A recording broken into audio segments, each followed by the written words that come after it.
जय हिंद साथियों, आपके अपने ऑनलाइन प्लेटफॉर्म लाइव गुरुकुल में एक बार फिर से आप सभी का हार्दिक स्वागत एवं अभिनंदन है। साथियों, हिंदी व्याकरण की आज की इस क्लास में हम जो हमने पहले कक्षाएं पढ़ी हैं हिंदी व्याकरण में वर्णमाला में, तो उसमें से जो शेष बचा हुआ है उसे आज की इस क्लास में हम कवर करेंगे। तो साथियों, सभी अपने कॉपी पेन निकाल लीजिए और साथ ही साथ लिखते चलिए। ठीक है, तो चलिए बिना देर के हुए स्टार्ट करते हैं। जिन साथियों ने, जिन दोस्तों ने, जिन विद्यार्थियों ने वो पिछली क्लासें नहीं देखी हैं तो उन क्लासों को जरूर देख लीजिए, क्योंकि सारा कुछ बेसिक से कराया गया है, उसमें कोई भी चीज़ छोड़ी नहीं है। तो उन क्लासों को अगर आप ले लेंगे, उन कक्षाओं में अगर आप पढ़ लेंगे, वीडियो को देख लेंगे, तो ये क्लास भी आपकी समझ में आ जाएगी। समझ में तो वैसे भी आ जाएगी, लेकिन अगर आप उनको देख लेंगे तो और पूरी कवर हो जाएगी। तो सभी साथियों से अनुरोध है कि जो भी पिछली कक्षाएं हुई हैं आप उन सभी कक्षाओं को देख लें। तो चलिए आज की इस क्लास को बिना देर किए हुए हम स्टार्ट करते हैं। तो आज की क्लास में हमें जो पढ़ना है वो पढ़ना है व्यंजनों का वर्गीकरण पेशीय तनाव के आधार पर। यानी इससे पहले हम जो है उक्षिप्त, ताड़नजात, द्विगुण, विकसित ये व्यंजन पढ़ चुके थे। और ये जो पढ़े थे हमने उच्चारण, प्रयत्न, अभ्यंतर के आधार पर हमने पढ़े थे। तो आज की इस ये जो क्लास है, आज की इस क्लास में हम पढ़ेंगे पेशी तनाव के आधार पर व्यंजनों का वर्गीकरण। किसके आधार पर? पेशीय तनाव के आधार पर। तो पेशीय तनाव, सबसे पहले पेशीय तनाव समझ लेते हैं। पेशीय तनाव क्या है? पेशीय तनाव का मतलब है कि हमारे जो मुखांग हैं, जो जैसे कंठ, तालु, मूर्धा, इन जो हमारे मुखांगों की पेशियों में जो तनाव पैदा होता है, जो खिंचाव पैदा होता है, उसी को हम कहते हैं पेशीय तनाव। तो इस आधार पर हम जो है वर्णों को दो भागों में बांट देते हैं। एक होते हैं कठोर और एक होते हैं शिथिल। शिथिल का मतलब नॉर्मल, कठोर का मतलब ऐसे वर्ण जिनके उच्चारण में हमारी पेशियों में तनाव अधिक होता है। अगर तनाव अधिक हो रहा है तो कठोर होंगे, अगर तनाव कम है तो शिथिल होंगे। ठीक है, यानी पेशी तनाव के आधार पर जो वर्ण हैं वो दो प्रकार के हैं, एक कठोर हैं और एक शिथिल हैं। एक कठोर हैं और एक शिथिल हैं। तो कठोर वो होंगे जिनमें पेशी तनाव अधिक होगा, और जिनमें पेशी तनाव कम है वो शिथिल कहलाएंगे। वो कैसे कहलाएंगे? शिथिल कहलाएंगे। तो आप लिख लीजिए, यानी जितने भी हमारे अघोष और महाप्राण व्यंजन हैं, जितने भी हमारे अघोष और महाप्राण व्यंजन हैं, वो सब के सब हमारे कठोर होते हैं। यानी जितने भी अघोष,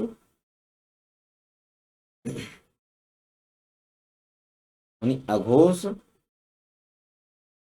जो भी हमारे अघोष वर्ण हैं और हमारे महाप्राण, यानी महाप्राण,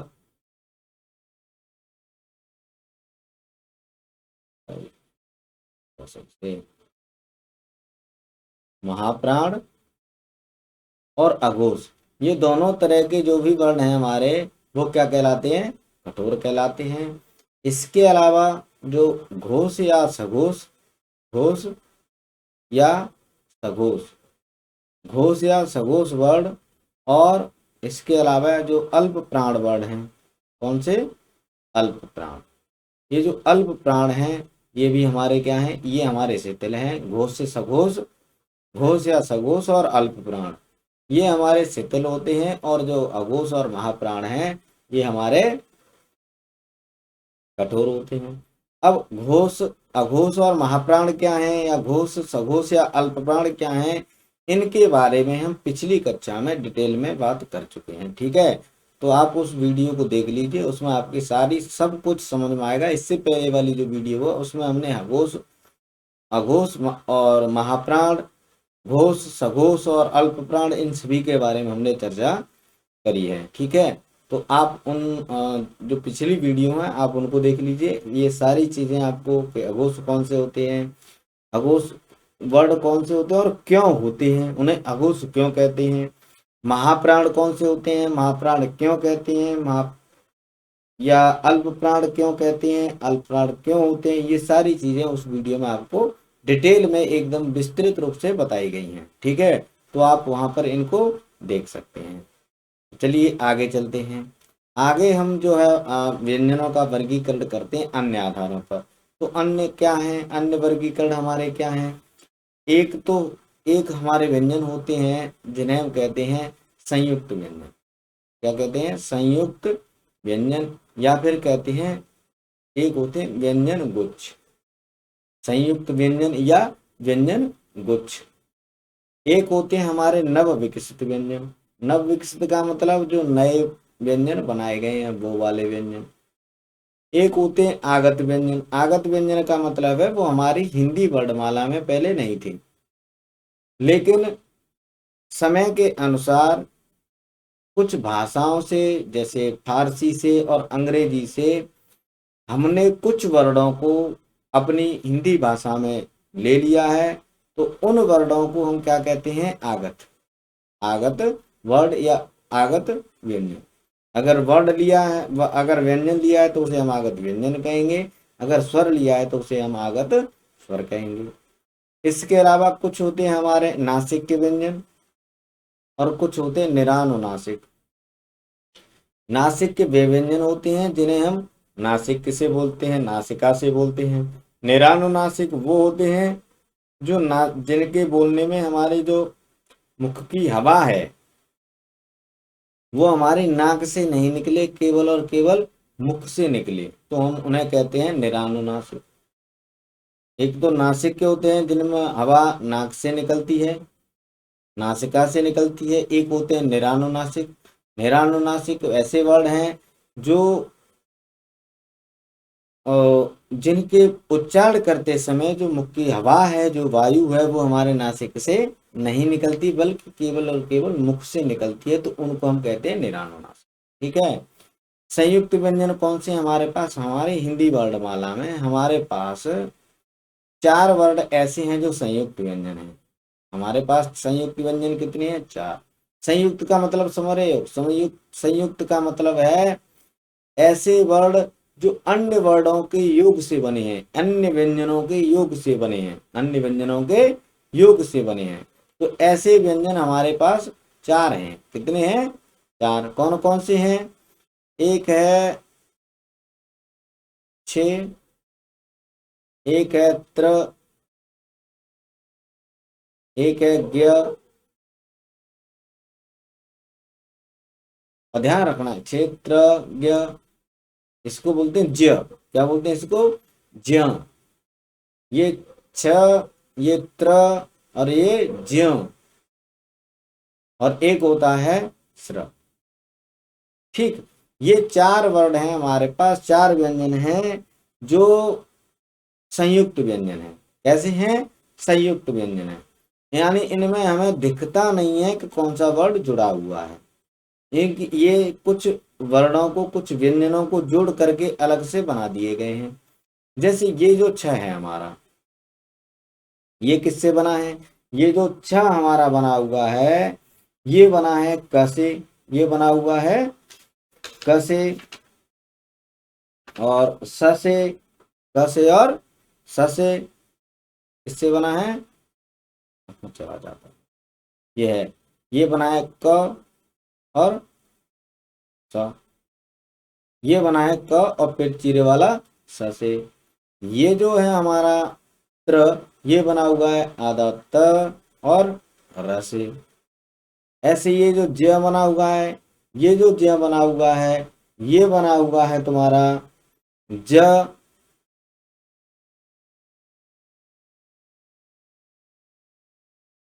और ये नो, चूल्हे माई वाला जिसको कहते हैं। एक है स्र, ये स्र किससे बना है, ये श और र, ये इससे बना हुआ है। तो इस प्रकार इन 2 वर्डों को जोड़ करके एक नया वर्ड बना दिया है छ। ऐसे ही इन दो त और र, इन दो त और र को जोड़ करके क्या बना दिया है, त्र। इन दो ज्य और न को जोड़ करके क्या बना दिया है, ज्य। इसको हम उच्चारण क्या है इसका, ज्य। इसको ग नहीं कहते हैं, ग अशुद्ध उच्चारण होता है। इसका जो शुद्ध उच्चारण है वो है ज्य। क्या है, ज्य। बोलिए क्या है, ज्य। इसका शुद्ध उच्चारण ज्य है, ग नहीं है। ठीक है। अगर हम इसकी बात करें तो ये जो है स्र, ये स, ये स और र, इन दोनों को मिला करके क्या बना दिया है, सिर। एक नया वर्ण बना दिया है। तो ये जो दोनों के दोनों, ये चारों के चारों जो वर्ण है हमारे क्या है, ये संयुक्त व्यंजन है। क्या है, संयुक्त व्यंजन। ये हमारे व्यंजन जो मूल व्यंजन नहीं है, ये हमारे कुछ व्यंजनों को जोड़ करके, कुछ व्यंजनों को जोड़ करके हमारे ये व्यंजन बनाए गए हैं। ठीक है। ये चीज आपकी समझ में आ गई है, संयुक्त व्यंजन आपकी समझ में आ गए हैं। नोट कर लीजिए, जल्दी से नोट कर लीजिए।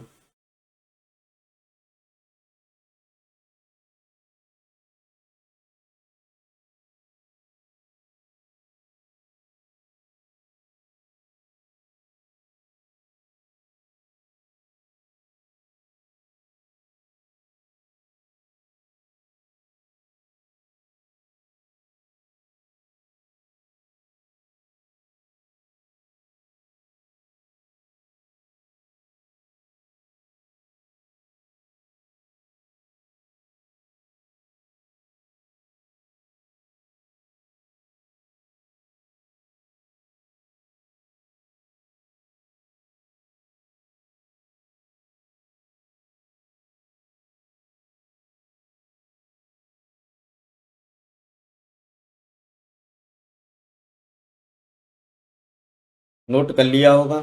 चलिए आगे चलते हैं, देखते हैं। यानी ये तो हो गए हमारे संयुक्त व्यंजन। ये जो संयुक्त व्यंजन है इनको ही हम क्या कह रहे हैं यहाँ पर, इनको ही हम क्या कह रहे हैं, व्यंजन गुच्छ। क्या कह रहे हैं इनको, व्यंजन गुच्छ। व्यंजन गुच्छ, व्यंजन गुच्छ का मतलब क्या है, व्यंजन गुच्छ का सीधा सा मतलब है जहां कुछ व्यंजन आकर के गुच्छा बना लें, इकट्ठे हो जाएं, जुड़ जाएं, संयोग कर लें, उसे हम क्या कहेंगे, व्यंजन गुच्छ। तो ये जो है हमारे क और स दो व्यंजन हो गए। अब इन दोनों व्यंजनों को मिला करके एक वर्ण बना दिया, यानी ये दोनों वर्ण हमारे क्या हो गए, इकट्ठे हो गए व्यंजन। तो इसे हम क्या कहेंगे, व्यंजन गुच्छ। इसके अलावा जैसे मैं एक शब्द लिखता हूं, मैंने यहाँ शब्द लिखा एक, जैसे स्वप्न, जैसे स्वप्न नहीं लेते हैं, जैसे एक लेते हैं, जैसे मैंने लिख लिया यहाँ सप्ताह, सप्ताह। अब इस सप्ताह में ये जो वर्ण है ये क्या है, व्यंजन गुच्छी तो है, क्योंकि इन दोनों वर्णों में कहीं भी बीच में कोई स्वर नहीं है। जैसे मैंने ये जो आधा प और त है, तो इसमें आधा प आया है और त आया है, तो इसमें क्या है, ये क्या कहलाएगा, व्यंजन गुच्छ। व्यंजन गुच्छ, इसे हम क्या कहेंगे, व्यंजन गुच्छ। तो जो भी वर्ण आते हैं जब उनमें हलंत लगा हो और उसके बाद में कोई पूरा वर्ड, पूरा कोई व्यंजन हो, तो उन दोनों को मिलाकर के क्या बन जाता है, व्यंजन गुच्छ बन जाता है। ठीक है। ये चीज आपकी समझ में आ गई है, यानी संयुक्त व्यंजन या व्यंजन गुच्छ आपकी समझ में आ गया होगा। ठीक है। अब देखते हैं नव विकसित व्यंजन। नव विकसित व्यंजन, नव विकसित व्यंजन कौन से हैं, नव विकसित व्यंजन कौन से हैं। नव विकसित का मतलब है हमारे पुराने जो वर्ड हैं, जो हमारे व्यंजन हैं, जो हमारे हिंदी वर्णमाला में जो व्यंजन हैं, उन व्यंजनों में कुछ बदलाव करके नए व्यंजन जो बना दिए हैं, हम उन्हें कहते हैं नव विकसित व्यंजन।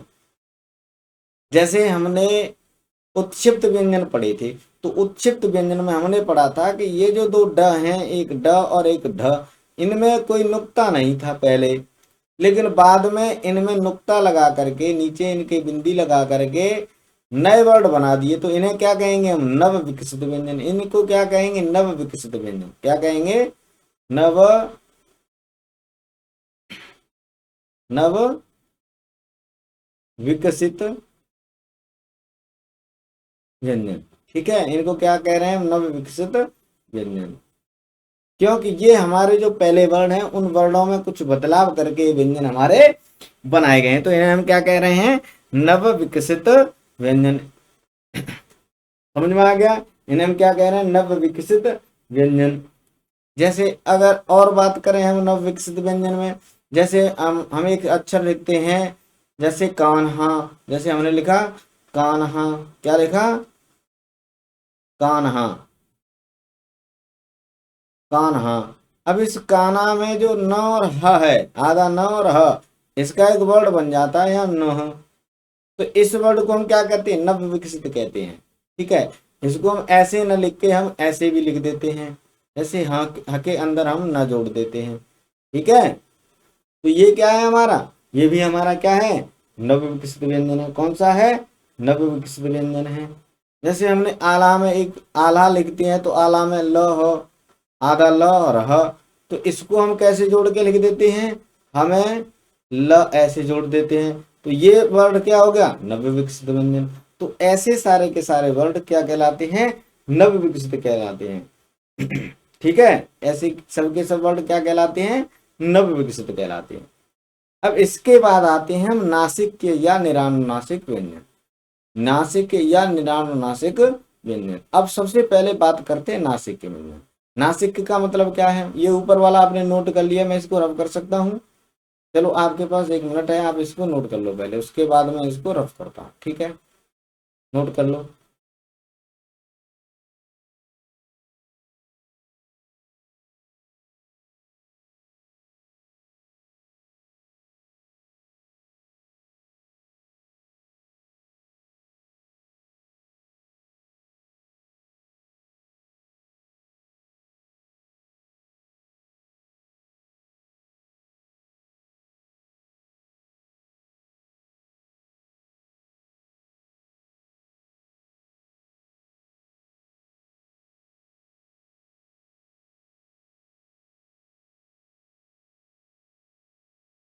नोट कर लिया होगा, चलिए देखते हैं।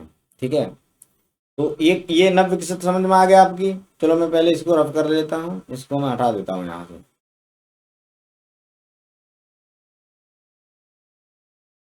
अब बात करते हैं नव नासिक के व्यंजन की, किसकी, नासिक के व्यंजन की। नासिक का मतलब ऐसे वर्ड जो नासिका से बोले जाते हैं, यानी जिनके बोलने में जो वायु है हमारी वो कहाँ से निकलती है, नासिका से। नासिक का मतलब ऐसे व्यंजन, ऐसे वर्ड जिनके बोलने में, ऐसे वर्ड जिनके बोलने में वायु केवल नाक से निकलती है। कहाँ से निकलती है, नाक से। यानी नासिक का मतलब वर्ड के उच्चारण के समय, वर्ड के, नीचे लिख देता हूं, वर्ड के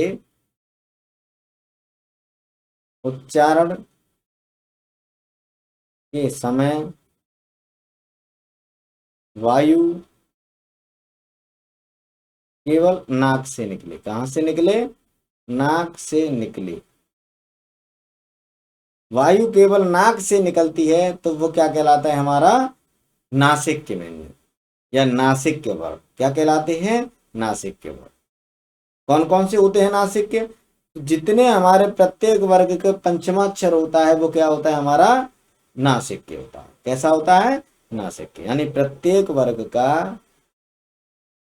प्रत्येक वर्ग का पंचमाक्षर, पंचमाक्षर।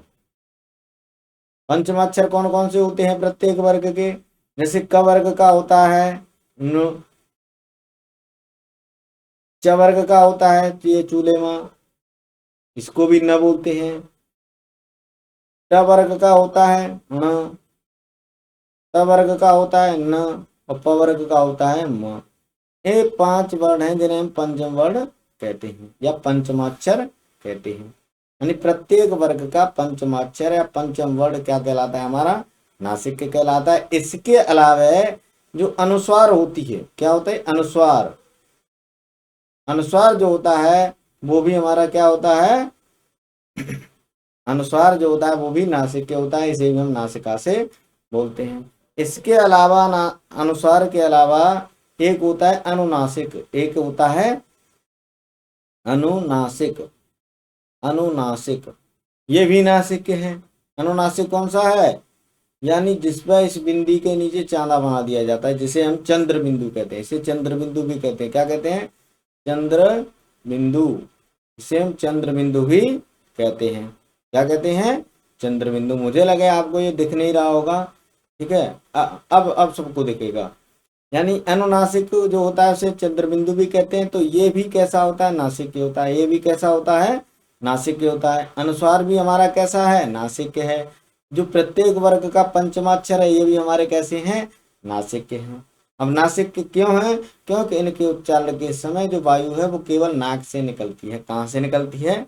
नाक से। अच्छा, यहाँ एक चीज और, इन अनुस्वार तक तो नाक से निकलती है, लेकिन जो अनुनासिक होता है इसके उच्चारण में जो हमारी वायु है वो नासिका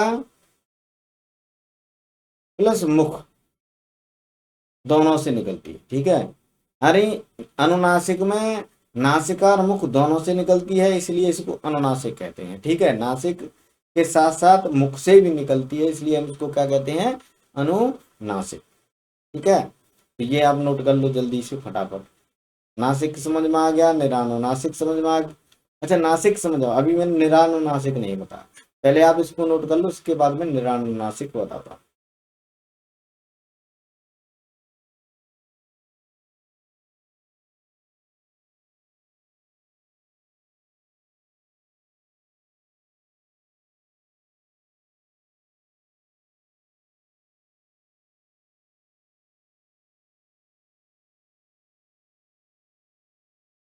चलो नोट कर लिया होगा। आगे चलते हैं, आगे देखते हैं कि ये जो है अनुनासिक ये हैं, तो निरानुनासिक कौन से हैं, ठीक है, हमें ये देखना। तो ये नासिक क्या या नासिक समझ में आ गया आपकी में। तो अब देखते हैं हम निरानुनासिक। क्या देखते हैं? निरानुनासिक। नासिक को देख लिया, अब देखेंगे निरानुनासिक। निरानुनासिक। अब निरानुनासिक ऐसे वर्ड होते हैं, निरानुनासिक ऐसे वर्ड होते हैं जिन वर्णों के उच्चारण में जो वायु है वो नाक से न निकल के केवल और केवल मुख से निकलती है। कहाँ से?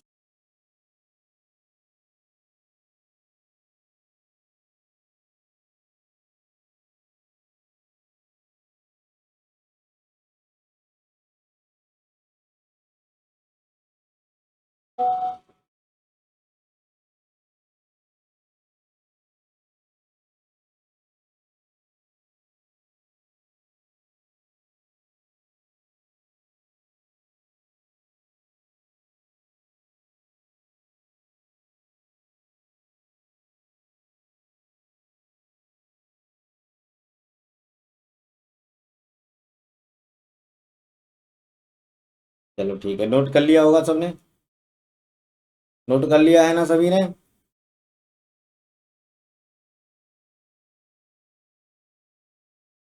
मुझे लगता है सभी ने नोट कर लिया होगा। चलिए आगे चलते हैं। इसको मैं रफ कर दे रहा हूँ, हटा देता हूँ मैं इसको। अब देखते हैं आगत व्यंजन। आगत व्यंजन कौन से हैं? आगत व्यंजन कौन से हैं? आगत व्यंजन उन व्यंजनों को कहते हैं जो हमारी भाषा में नहीं थे लेकिन दूसरी भाषाओं से ले लिए गए हैं। तो कौन कौन से हैं वो आगत व्यंजन? एक तो है क। क। अब इस क में क्या लगा हुआ है? नीचे नुक्ता लगा हुआ है, तो इसको बोलते हैं ख।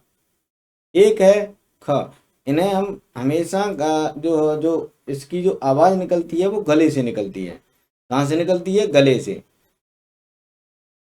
यानी क बोला जाता कंठ से है, लेकिन कंठ से बोलने के साथ साथ उसकी जो घर्षण भी है वो भी होता है। तो इसको बोलते हैं क बोल के नहीं, इसको बोलते हैं ख। ख, ठीक। ऐसे ही एक है ख, तो इसमें भी नीचे नुक्ता लगा हुआ है। ग, इसमें भी नीचे नुक्ता लगा हुआ है। एक है ज। एक होता है ज, एक होता है ज। तो ये ज है, ज नहीं ज। और एक होता है फ। फ, इसमें भी नुक्ता। यानी जो नुक्ता लगे हुए ये जो व्यंजन है ये हमारे आगत व्यंजन है। इन्हें हमने फारसी भाषा से लिया है। कहाँ से लिया है? फारसी भाषा से। तो ये जो वर्ड है, 5 वर्ड है, क ख ख ग ज फ, ये जो है ये सब के सब कैसे हैं? फारसी व्यंजन है। ये फारसी से, फारसी भाषा से इन्हें लिया गया है। और तो इन्हें हम क्या कहते हैं? आगत व्यंजन। ये हमारी भाषा में नहीं है, लेकिन इन्हें हमें सुविधा के लिए अपनी भाषा में प्रयोग करने के लिए हमने इनको ले लिया है, ठीक है। तो ये सारी चीजें आपको समझ में आ गई। संयुक्त व्यंजन, व्यंजन गुच्छ आपकी समझ में आ गया होगा। नव विकसित व्यंजन समझ में आ गए होंगे। नासिक, निरानुनासिक आपकी समझ में आ गए होंगे। इसके अलावा जो आगत व्यंजन है ये भी आप लोगों की समझ में आ गए होंगे। ठीक है, तो यहाँ तक ये सारी चीजें समझ में आ गई। किसी को कोई कंफ्यूजन हो तो बता सकता है। चलो, अगर कंफ्यूजन हो, किसी को कोई बात पे अगर कोई शक हो, समझ में नहीं आया हो, तो हमें कमेंट कर देना, हम उसको बता देंगे। ठीक है, समझा देंगे। और जो पिछले वाली वीडियो है उनको जरूर देख लेना, क्योंकि उनके बिना आपको ये सारी चीज़ें ज़्यादा से ज़्यादा समझ में नहीं आएगी। जब आप उनको देख लेंगे तो पूरा आपको एक तरफ से समझ में आ जाएगा। ठीक है, चलिए देखते हैं, चलते हैं आगे।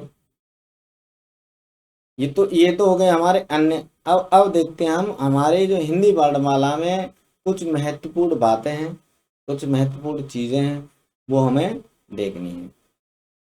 देखते हैं। सबसे पहले जो है, जो हमारी हिंदी वर्णमाला है वो ये है कि हिंदी वर्णमाला में हमारी में टोटल कुल कितने वर्ण हैं हिंदी वर्णमाला में।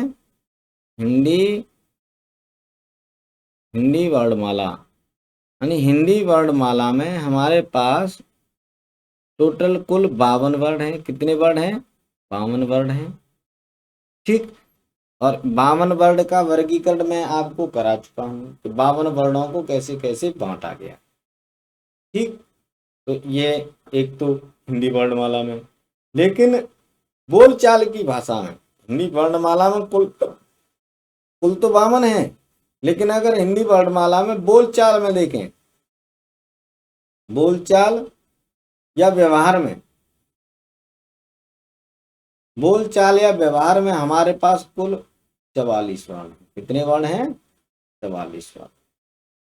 बोलचाल में 44 वर्ण है, लिखित रूप में जो वर्णमाला है उसमें टोटल हमारे पास कितने वर्ण हैं? 52 वर्ण है। ठीक है, अब इसमें आगत व्यंजन भी है, आगत वर्ण भी है, जिसमें अ हमारा आगत स्वर है। ये जो अ है ये हमारा आगत आगत स्वर है,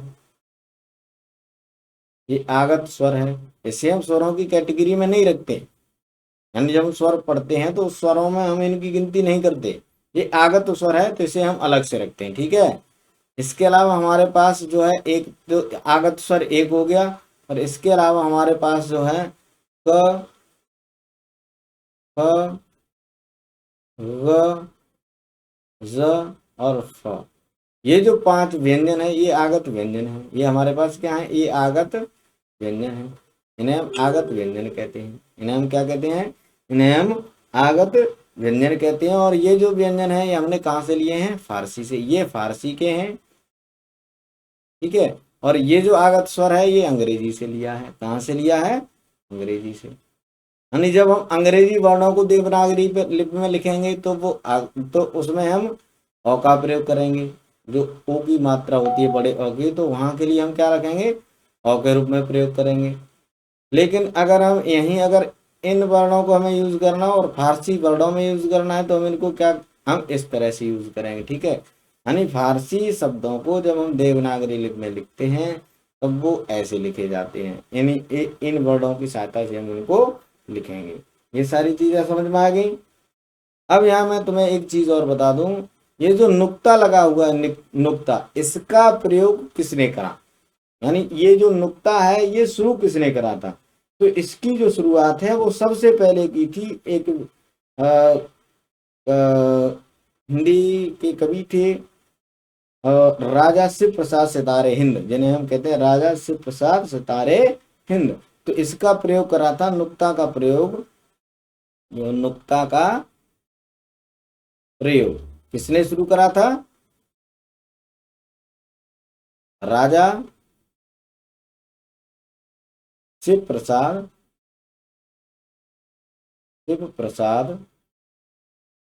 सितारे हिंद ने। राजा शिव प्रसाद सितारे हिंद, राजा शिव प्रसाद सितारे हिंद ने सबसे पहले नुक्ता का प्रयोग शुरू किया था। ठीक है, किसने करा था?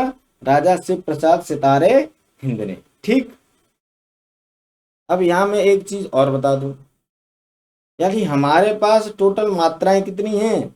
हमारे पास मात्रा है, मात्रा से पहले ये देख लो, सबसे पहले हमारे पास स्वर कितने हैं? स्वर है हमारे पास 11, लेकिन मात्रा है हमारे पास 10। क्यों है? क्योंकि हमारे पास एक स्वर होता है अ की कोई मात्रा नहीं होती, ठीक है, अ की मात्रा नहीं है, अ की कोई मात्रा नहीं लिखी जाती, ठीक, अ की कोई मात्रा नहीं लिखी जाती है, इसलिए हमारे पास मात्राएं 10 हैं और स्वर हमारे पास कितने हैं? 11 हैं। स्वर हमारे पास कितने हैं? 11 हैं। एक चीज और बता दूं, वो मैं पहले बता भी चुका हूं, यानी हमारे स्वरों में एक वर्ड आता है रे। कौन सा आता है? रे। ये र और ए से मिलकर बना हुआ है, ठीक है, र और ए से मिलकर के बना हुआ है, लेकिन इसको केवल और केवल तो हम लिखित स्वर में रखते हैं। किस में रखते हैं? लिखित स्वर में।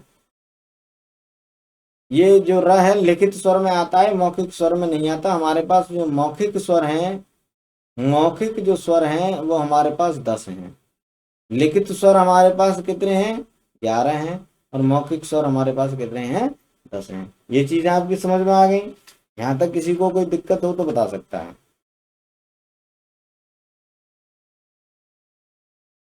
चलो ठीक है, ये नोट कर लिया।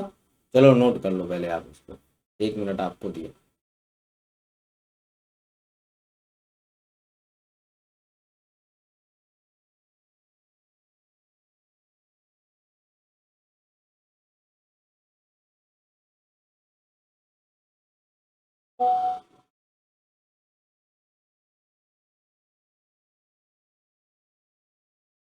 नोट कर लिया होगा? कर लिया ना? क्यों? कर लिया नोट? चलो ठीक है, चलते हैं। इसको हटा देता हूं मैं। चलो हटाना है, यहाँ एक नई सी लाइन में जोड़ ले रहा हूँ, ठीक है, ये बनी रहेगी। देखो, हम पढ़ रहे हैं हिंदी वर्णमाला के कुछ विशेष या महत्वपूर्ण तथ्यों के बारे में, ठीक है। तो इसमें वो सारी चीजें हमने पढ़ ली हैं। वर्णमाला 52 अक्षर हैं, बोलचाल में 44 होते हैं, और आगत स्वर है, ये सारी चीजें हमने पढ़ ली हैं। यहाँ एक चीज और बताता हूँ मैं तुम्हें, वो ये है, एक आता है व्यंजन द्वित्व। व्यंजन द्वित्व। व्यंजन द्वित्व। व्यंजन द्वित्व क्या है? व्यंजन द्वित्व क्या है? व्यंजन द्वित्व का मतलब है, व्यंजन द्वित्व का मतलब है जब एक ही प्रकार के दो व्यंजन संयुक्त हो जाएं, यानी एक ही प्रकार के व्यंजन संयुक्त हो जाएं, संयुक्त हो जाएं। कैसे? जैसे मैंने लिखा रस्सा, मैंने लिखा पक्का, ठीक है, मैंने लिखा मक्का। तो यहाँ देख रहे होंगे आपको, ये जो दो व्यंजन जुड़ रहे हैं ये दोनों एक ही हैं, दोनों एक ही हैं। जब एक ही प्रकार के दो व्यंजन जुड़ जाते हैं तो उसे कहते हैं व्यंजन द्वित्व। क्या कहते हैं? व्यंजन द्वित्व। ठीक, इतनी चीज समझ में आ गई। अब एक चीज और समझ लो, हिंदी में जो महाप्राण व्यंजन होते हैं, जो महाप्राण होते हैं, अगर दो महाप्राण व्यंजन एक साथ आ रहे हैं तो वो दोनों एक साथ नहीं जुड़ पाएंगे, ठीक है, यानी दोनों महाप्राण व्यंजन कभी भी द्वैत नहीं होंगे। तो यहाँ ये नोट कर लेना, दो महाप्राण, दो महाप्राण व्यंजन कभी द्वैत नहीं होंगे, ठीक है, नहीं होंगे, यानी द्वित्व होंगे तो एक अल्प होगा और एक महा होगा, ठीक है, एक अल्प होगा और एक महा होगा, यानी जो पहला व्यंजन है पहले अल्प होगा, दूसरा तब महा होगा। जैसे एग्जांपल, इसका उदाहरण हम लेते हैं, जैसे मैंने लिखा मट्ठा, तो इसमें जो पहला जो वर्ड है वो अल्प है, दूसरा महा है, यानी ऐसा हम इसको ऐसे नहीं लिख सकते, मट्ठा ऐसे नहीं लिख सकते, ये नहीं लिखा जा सकता, ठीक है, यानी ये गलत है और ये सही है।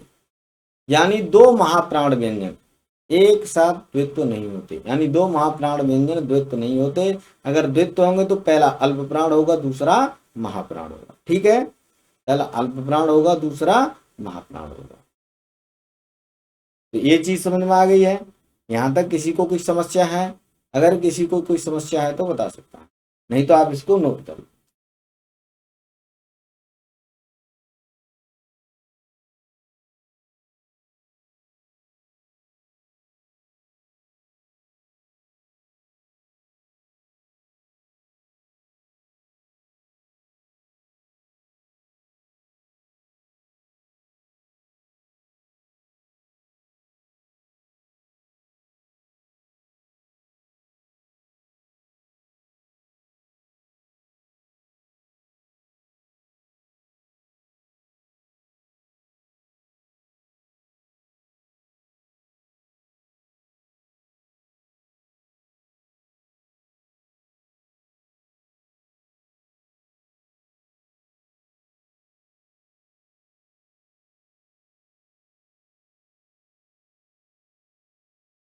नोट कर लिया होगा। चलो आगे चलते हैं। ठीक है, अब हम बात करते हैं। यहाँ हमने एक चीज के बारे में अभी तक पूरी वर्णमाला पढ़ी है, वहां हमने अच्छे से एक बार अनुनासिक अनुस्वार और विसर्ग के बारे में चर्चा नहीं करी है। ठीक है, अनुस्वार, विसर्ग या फिर अनुनासिक के बारे में हमने चर्चा नहीं करी है। तो एक बार हम अनुनासिक और अनुस्वार का जो सही प्रयोग है हम उसे देख लेते हैं कि अनुनासिक कहाँ लगता है और निरानुनासिक अनुनासिक कहाँ प्रयोग होगा और जो है अनुस्वार कहाँ प्रयोग होगा। ठीक है, तो यहाँ हम एक बार अनुनासिक और अनुस्वार को पढ़ लेते हैं। अनुनासिक और अनुस्वार, इन दोनों का अंतर समझ लेते हैं। अनुस्वार, अनुनासिक और अनुस्वार। तो अनुस्वार का मतलब होता है एक बिंदी ऊपर। ठीक है, यानी ऊपर किसी वर्ड के ऊपर एक बिंदी अनुस्वार होती है, और अगर हम उसके ऊपर चांद लगा करके एक बिंदी रखते हैं तो उसे हम कहते हैं अनुनासिक। ये अनुस्वार है, ये अनुनासिक है। अनुस्वार जो होता है वो नासिका से बोला जाता है। कहाँ से बोला जाता है? ये नासिका से बोला जाता है, नासिका।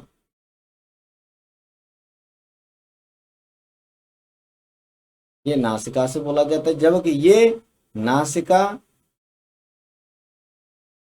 प्लस मुख, ठीक, ये नासिका प्लस मुख दोनों से बोला जाएगा, ये नासिका से बोला जाएगा अनुस्वार। अब इसका प्रयोग देखें, जैसे मैंने बोला यहाँ, यहाँ, तो ये अनुस्वार हो गया, ये क्या हो गया हमारा? अनुनासिक हो गया। जैसे मैंने लिखा यहाँ, जैसे मैंने लिखा कहाँ,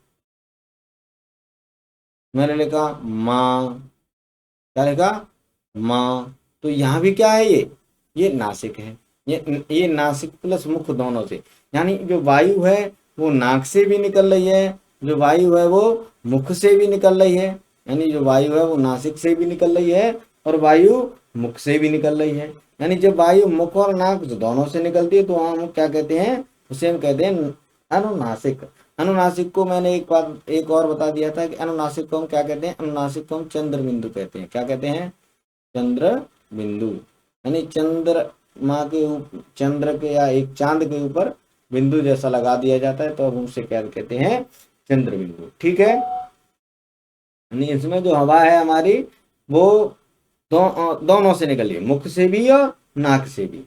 ठीक, अब ध्यान रखना, अगर हमने जैसे हवा वायु जो है नासिक से भी निकल रही है, मुख से भी निकल रही है, लेकिन अगर यहाँ जिस वर्ड पर ये जो चंद्र बिंदु लगाया गया है, अगर उस वर्ड पर कोई जो सिरोरेखा है उसके ऊपर अगर कोई मात्रा लगी है तो मात्रा लगी होने पर वहां चंद्र बिंदु न लग के केवल और केवल बिंदु लगता है। क्या लगता है?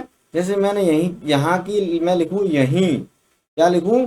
यहीं। अब ये मात्रा आ गई, ये मात्रा है, ये मात्रा आ गई, तो मात्रा आ गई तो अब हम ये क्या लगाएंगे? यहाँ केवल और केवल फिर बिंदी लगाई जाएगी, यहाँ चंद्र बिंदु नहीं लगाई जाएगी।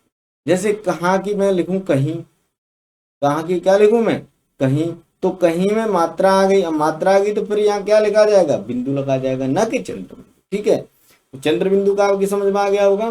चंद्र बिंदु जो है नासिका प्लस मुख दोनों से बोला जाता है, इसको अनुनासिक कहते हैं। अगर किसी वर्ड पर मात्रा लगी है पहले से तो वहां चंद्र बिंदु न लगा करके केवल और केवल बिंदु लगाते हैं, केवल और केवल क्या लगाते हैं, बिंदु लगाते हैं। ठीक है, इसके अलावा अगर हम बात करें नासिकी की, तो ये जो सॉरी अनुस्वार की, तो अनुस्वार कहाँ से बोला जाएगा, पूरा नासिका से बोला जाएगा। किसी से बोला जाएगा, नासिका से बोला जाएगा।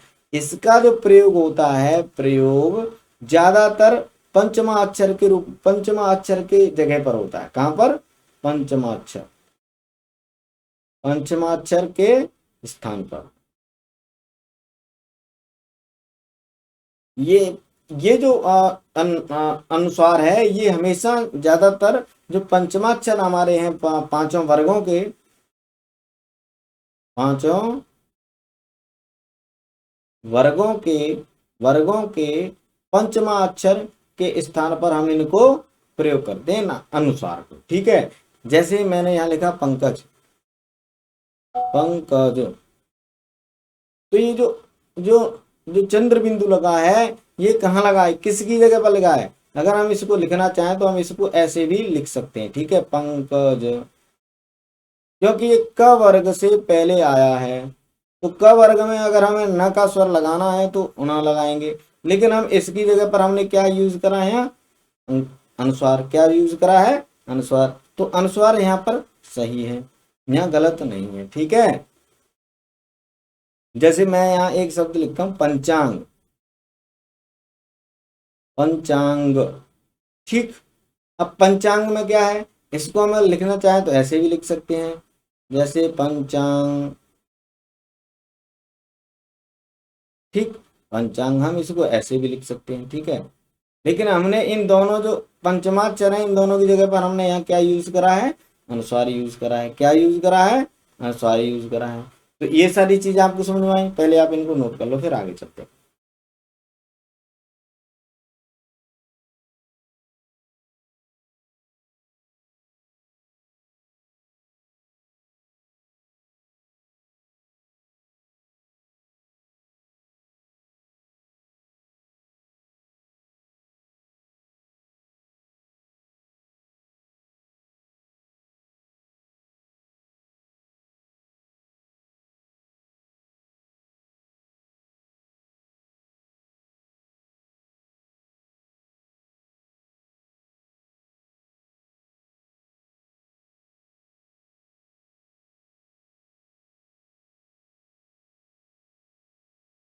समझ में आ गया आपकी में।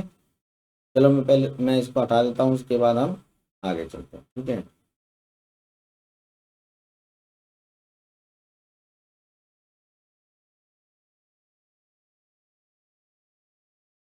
ये अनुनासिक समझ में आ गया। अब हम बात कर लेते हैं अनुस्वार और पंचमाक्षर की। किसकी, पंचमाक्षर की। अनुस्वार और पंचमाक्षर का हम प्रयोग कैसे करते हैं। ठीक है, तो जो अनुस्वार होता है वो ज्यादातर पंचमाक्षर के जगह पर प्रयोग होता है। ठीक है, अनुस्वार कहाँ यूज होता है, पंचमाक्षर के स्थान पर। अब कैसे होता है, तो कैसे, ऐसे होता है, देखो, यानी यदि कोई पंचमाक्षर आ रहा है और वो स्वर रहित है, कैसा है, स्वर रहित है, यानी पंचमाक्षर स्वर रहित है और उसके बाद में उसी वर्ग का कोई वर्ण आ रहा है, पंचमाक्षर वर्ग का ही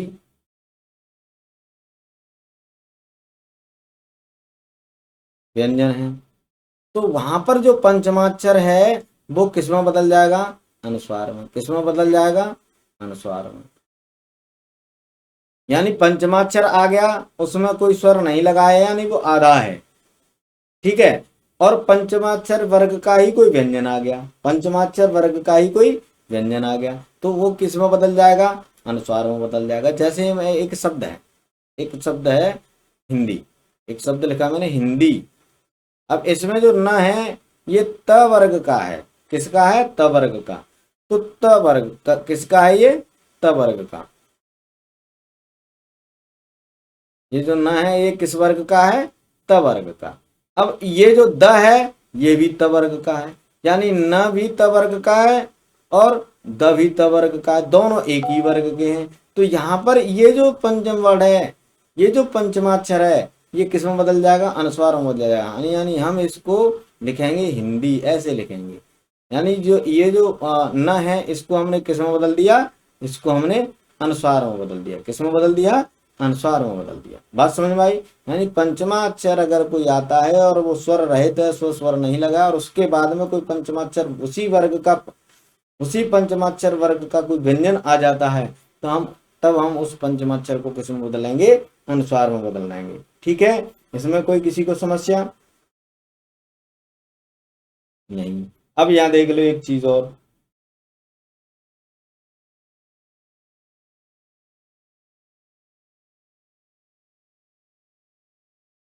एक चीज और देख लो यहाँ, वो क्या है? यानी पंचमाक्षर स्वर रहित है, पंचमाक्षर वर्ग का ही कोई व्यंजन आ रहा है, तो बदल जाएगा वो अनुस्वार में। लेकिन अगर यहाँ पंचमाक्षर स्वर रहित है और उसके बाद में कोई पंचमाक्षर ही आ जाता है, तब ये जो है अनुस्वार में नहीं बदलेगा। अनुस्वार में नहीं बदलेगा, नहीं बदलेगा। ठीक है, यानी इसे हम अनुस्वार में फिर नहीं बदलेंगे। जैसे मैं एक वर्ड लिखूं, जैसे उन्नति, उन्नति। ठीक, उन्नति, इसमें जो न है इसमें भी न है, ये दोनों में से कोई बदला नहीं है। ठीक है, क्योंकि न के बाद ही ना आ जाए, यानी पंचम वर्ड के बाद में ही पंचम वर्ड आया है। ठीक, जैसे मैं लिखा वाम्य, तो इसमें हम क्या लिखते हैं? ये न लगाते हैं आधा, और म, और फिर य, वाम्य, ऐसे ही तो लिखते हैं वाम्य। बात समझ में आई? तो इसमें भी क्या है? इसमें भी ये जो पंचमाक्षर है इसके बाद में पंचमाक्षर है, तो पंचमाक्षर स्वर रहित है, ये स्वर सहित है। तो अगर दो पंचमाक्षर एक साथ आ जाएं तो जो पहला पंचमाक्षर होता है जो स्वर रहित होता है उसे हम अनुस्वार में नहीं बदलते, उसे हम अनुस्वार में नहीं बदलते। ठीक है, ये चीज आप ध्यान रखेंगे।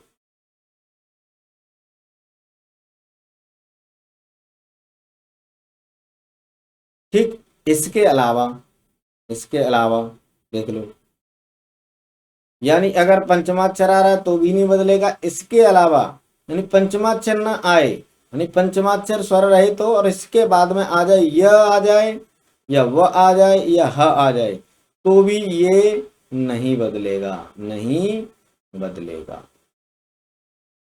ठीक है, ये जैसा का तैसा रहेगा।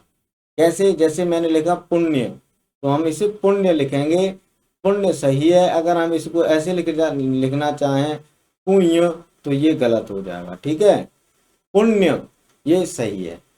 यानी ये जो पंचम वर्ड है ये हमने चेंज नहीं करा, ये पंचम वर्ड हमने चेंज नहीं करा है। ठीक है, जैसे मैंने लिखा समन्वय, समन्वय। ठीक, तो यहाँ जो ना है ये भी नहीं चेंज हुआ, क्योंकि इसके बाद क्या आया है? वह आया है समन्वय। ठीक, तो ऐसे अगर पंचमाक्षर के बाद में इन तीनों में से कुछ भी आ जाए तो हम उसको चेंज नहीं करेंगे पंचमाक्षर में। ठीक है, यहां तक किसी को कोई समझ में आया? अब दूसरी बात, नोट कर लिया? मुझे लगा कर लिया होगा, नहीं तो थोड़ी देर रुक कर लेना। ठीक है,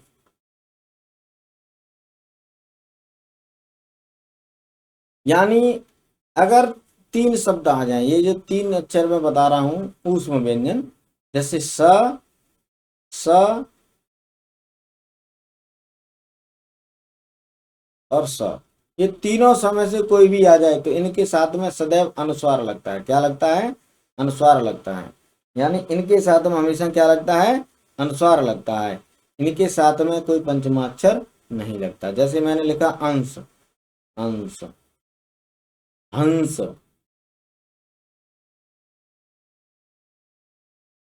ठीक, हंस, हंस। अगर ऐसे वर्ड आ रहे हैं तो हम इनको क्या लिखेंगे, सॉरी, इनके साथ हमेशा हमेशा क्या लगाएंगे, अनुस्वार लगाएंगे। इतनी चीज समझ में आ गई आपको अनुस्वार के बारे में।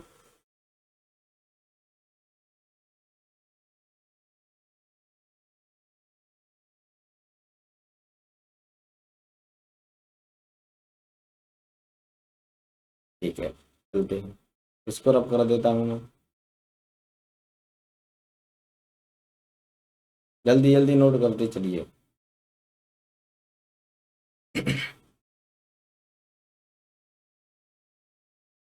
अगर एक उपसर्ग आ जाए, एक उपसर्ग होता है सम, एक उपसर्ग होता है, एक उपसर्ग होता है सम,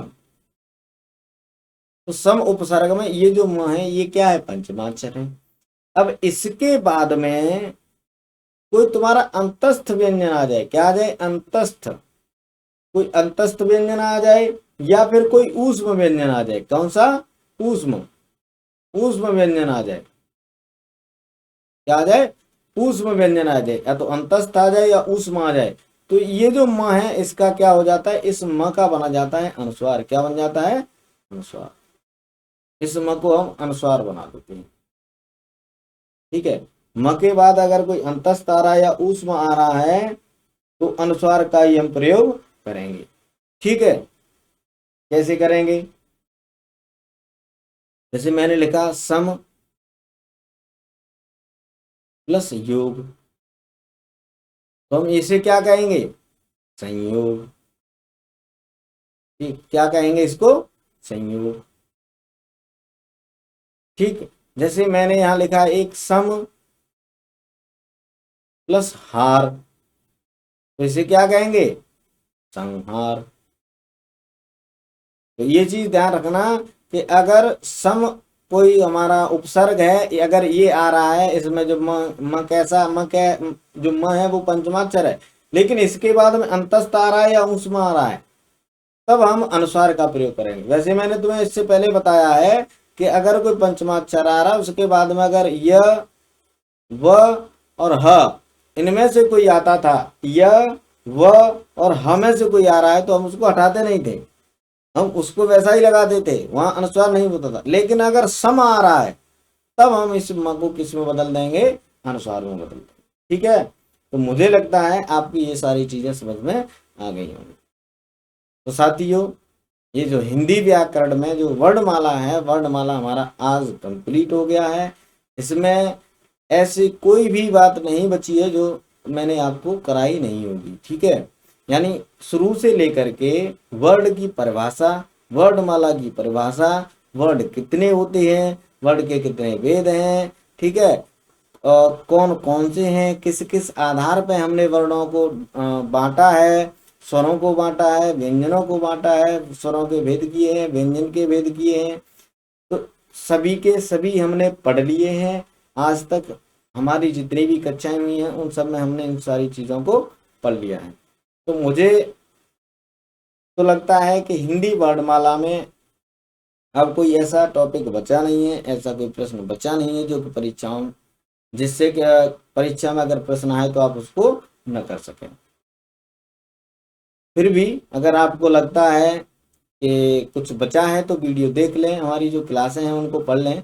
अगर उनमें फिर भी आपको लगता है कि कुछ छूट गया है तो हमें कमेंट करके बता सकते हैं, हम उसका आपको जो है सही समाधान निकल करके जरूर देंगे। ठीक है, उसका जो आंसर होगा, जो भी उसका समझाना होगा, वो हम, अगर आपकी समझ में नहीं आया कमेंट करते हैं तो हम अगले वीडियो में उसके लिए आपको बना करके आपको उसमें समझा देंगे। ठीक है, वैसे तो मुझे लगता नहीं है कि हिंदी वर्णमाला में, हिंदी वर्णमाला में, हिंदी की वर्णमाला में, संस्कृत की बात नहीं कर रहा है, हिंदी की वर्णमाला में कोई ऐसा बचा नहीं है जिससे कि प्रश्न आए और आप उसको न कर पाए। कुछ नहीं बचा है। आज हमारी जो हिंदी व्याकरण में हिंदी वर्णमाला की जो क्लास हैं वो कंप्लीट हो गई हैं। तो इसके बाद जो अगला होगा वो हमारा नया टॉपिक चलेगा। तो सभी साथियों को, अब जिन्होंने पढ़ा सभी को धन्यवाद। ठीक है, और अगर आपको ये सारी कक्षाएं जो क्लासें हैं अगर आपको पसंद आई हैं, पढ़ाना पसंद आया है, अच्छा लगा है, तो आप अपने दोस्तों के साथ इनको शेयर कर सकते हैं। ठीक है, अगर आपको अच्छा लगा है तो कमेंट करके बता सकते हैं, अगर कुछ छूट गया तो कमेंट करके उसे भी बता सकते हैं, अगर आपको अच्छा नहीं लगा तो भी कमेंट करके बता सकते हैं कि सर हमें ये चीज़ें अच्छी नहीं लगी हैं। ठीक, तो आज के लिए केवल इतना ही है, फिर मिलते हैं अगले क्लास में एक नए टॉपिक के साथ। तब तक के सभी साथियों को जय हिंद, वंदे मातरम।